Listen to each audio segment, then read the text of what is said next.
Hey everybody, Nick Faber here from Roundtable Sports, your go-to guy for all Michigan State sports daily news, and the news is hockey today. It may be 90 degrees in Michigan, but the ice is always ready to be skated upon when it comes to Michigan State hockey, and they will have 6 representations at the World Juniors Summer Showcase this year. That kicks off July 26th and goes through August 1st, where Michigan State head coach Adam Nightingale will be leading Team USA with 6 different Spartans. Those Spartans are freshman Brooks Rogowski, junior Cullen Potter, freshman Jack Hextall, freshman Chase Reed, freshman Mason West, and sophomore Sean Barnhill.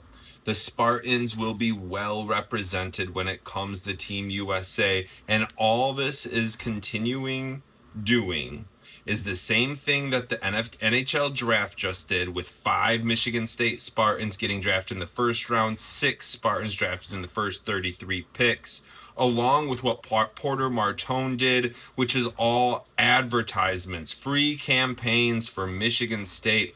The best hockey recruits know that the best and quickest way to get to the NHL is to go through the Michigan State Spartans. We just had Matthew Guard, second round pick, commit to Michigan State, and more recruits and prospects will continue to do this as they see Michigan State setting the tone. After 3 straight Big Ten titles, the Spartans look for their 4th this season, but before they get there, we'll get to see a lot of the Spartans showcased in the World Juniors Summer Showcase. Let's go green.